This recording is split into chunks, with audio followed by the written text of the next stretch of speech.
College की जिंदगी ना जाने कितने हाईज और लोज लेकर आती है। मार्क्स, एग्जाम्स और भविष्य का दबाव, और फिर वो सब ऊपर से डिप्रेशन का भी साथ। इस कहानी में एक कॉलेज स्टूडेंट की जिंदगी की स्ट्रगल्स और उनकी जर्नी को देखते हैं। चलो आओ देखते हैं कैसे वो डिप्रेशन से लड़ते हुए अपने रास्ते को ढूंढते हैं। सुरेश पढ़ने में बहुत होशियार था, एग्जाम भी अच्छे गए थे, लेकिन 1 महीने की बीमारी ने उसको आत्महत्या के लिए मजबूर कर दिया। हुआ यूं कि सुरेश होनहार स्टूडेंट था, ठीक ठाक मेहनत करता था और ध्यान से पढ़ता था, जिस कारण उसके अच्छे नंबर आते। इस क्वालिटी को देखते हुए टीचर्स ने समझाया कि तुम MBBS की तैयारी करो। सुरेश को अपने आप पर पूरा भरोसा था। उसने 2 साल मन लगाकर मेहनत की, सब बढ़िया चल रहा था। अचानक साल के अंत में सुरेश को टाइफाइड हो गया और 1.5 महीने तक वह बीमार पड़ा रहा। जब सुरेश ठीक हुआ तो जोर शोर से पढ़ाई में लग गया और किसी तरह कोर्स खत्म करके परीक्षा में शामिल हुआ। रिजल्ट आया तो सुरेश का सिलेक्शन केवल 3 नंबर से रह गया था। शुरू में तो सुरेश संतुष्ट था। टीचर्स ने भी समझाया कि तुम चिंता मत करो, कम तैयारी में तुम अच्छे नंबर लाए हो, अगले साल तुम्हें अच्छे कॉलेज में सीट मिल जाएगी, बस मन लगाकर पढ़ो और मॉक टेस्ट देते जाओ। सुरेश को सब बातें समझ में आ रही थी, चिंता की कोई बात नहीं थी, लेकिन वह खुश नहीं था।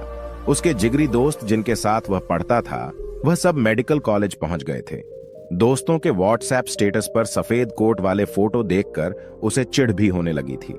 जाने अनजाने में सुरेश खुद को दोस्तों से कंपेयर करने लगा, फिर शिकायत करने लगा कि मेरी किस्मत ने साथ नहीं दिया। अब जब कोई छोटी मोटी दिक्कत आती तो सुरेश उसे सुलझाने की बजाय किस्मत को कोसने लगा कि अरे मेरी किस्मत ही खराब है। सुरेश मेहनत तो इस साल भी कर रहा था, घंटों टेबल कुर्सी पर बैठा रहता, लेकिन अब उसका मन पढ़ाई में नहीं लगता। इस बार उसने पूरा कोर्स रिवाइज करके एग्जाम दिया, लेकिन जब 3 महीने बाद रिजल्ट आया तो उसके नंबर पिछले साल से भी कम आए थे। असफलता के कारण सुरेश पूरी तरह फ्रस्ट्रेट हो गया। वह कभी अपनी किस्मत को तो कभी ईश्वर को कोसता रहता। वह बार बार खुद से दोहराता, इतनी मेहनत के बाद भी सिलेक्शन नहीं हुआ, मेरे साथ धोखा हुआ है। बारे में सोचता। वह दिन भर अतीत के बारे में अगर कोई टोक दे तो उसे पूरे दिन बुरा लगता और वह बदला लेने की सोचता। उसके बदले व्यवहार के कारण लोगों ने उसे समझाना भी छोड़ दिया था। एक दिन सुरेश पूरी तरह हताश होकर एक पहाड़ की तरफ चल दिया कि ऐसे जीने का क्या मतलब जब मन को चैन नहीं मिल रहा। सुरेश काफी देर तक चोटी के किनारे खड़ा रहा। उसे समझ नहीं आ रहा था कि मैं क्या करूं, कैसे छलांग लगाऊं। तभी पीछे से आवाज आई। पीछे से वह आवाज नहीं, आज्ञा थी। सुरेश के पैर अपने आप पीछे हट गए। उसने पीछे मुड़कर देखा तो एक अधेड़ उम्र का योगी या साधु जैसा दिखने वाला आदमी खड़ा है। योगी तो एक नजर में ही सब कुछ समझ गया था। उसने पूछा, क्या हुआ तुम्हारे साथ जो तुम कूदने जा रहे थे? सुरेश ने सारी बात बता दी। आज पहली बार सुरेश ने अपने मन का दुख किसी के साथ बांटा तो उसे काफी हल्का महसूस हुआ। योगी ने सुरेश से कहा, यह बहुत छोटी समस्या है जिसे तुमने बड़ा बना लिया है। अगर तुम चाहो तो मैं इस परेशानी का आसान हल दे सकता हूं। सुरेश ने कहा, मुझे जल्दी बताइए, मुझे क्या करना होगा? मैं हर हाल में बुरी बातों और असफलता को भूलना चाहता हूं। योगी ने कहा, मेरी कुटिया पास में ही है, वहीं बैठकर बात करेंगे। कुटिया के आते ही योगी ने सुरेश को पेड़ के पास बैठाया और अपनी कुटिया के अंदर चले गए। थोड़ी देर बाद योगी बाहर आए। उनके हाथ में एक जलता हुआ दीपक था। उन्होंने सुरेश से बोला, हाथ आगे बढ़ाओ और इस दीपक को पकड़ो। योगी ने सुरेश से पूछा, इस दीपक का वजन कितना होगा? सुरेश ने कहा, कुछ खास वजन नहीं है इस दीपक में। योगी ने कहा, कुछ देर इस दीपक को यूं ही पकड़े रहो, बस अपने नजदीक मत लाना। कुछ देर में ही सुरेश के हाथ दुखने लगे। योगी ने फिर पूछा, अगर तुम इसी तरह दीपक को 1 घंटा पकड़े रहो तब क्या होगा? सुरेश बोला, ऐसा करने से हाथों में दर्द होने लगेगा। योगी ने कहा, और अगर दीपक को पूरा दिन पकड़े रहो तब क्या होगा? सुरेश ने कहा कि हाथ सुन्न पड़ जाएगा, मांसपेशियों में खिंचाव बढ़ जाएगा। योगी ने कहा, क्या इस दीपक के वजन में कोई अंतर आया है? सुरेश ने कहा, नहीं, दीपक का वजन तो पहले ही जितना है। योगी ने कहा, जैसे दीपक हल्का होने के बावजूद हाथ को चोट पहुंचा सकता है, वैसे ही छोटी मोटी बात, चिंता न करने वाली बात अगर दिन भर पकड़े रहोगे तो भी अपने आप को भयंकर कष्ट में डाल लोगे। योगी ने कहा, जैसे कष्ट से बचने के लिए आपको बस दीपक नीचे रखना है, वैसे ही तुमको अपनी चिंता और शिकायत को नीचे रखना है। तुम्हारी कहानी चिंता, तुलना, शिकायत से लेकर असफलता और फ्रस्ट्रेशन की है। यह सब तुम्हारे पहले विचार के साथ शुरू हुआ जब तुमने सोचा कि मैं पीछे रह गया, और यह विचार बार बार मन में चलता रहा। और ये विचार बार बार मन में चलता रहा। तब इसने तुलना यानी कंपैरिजन का रूप ले लिया।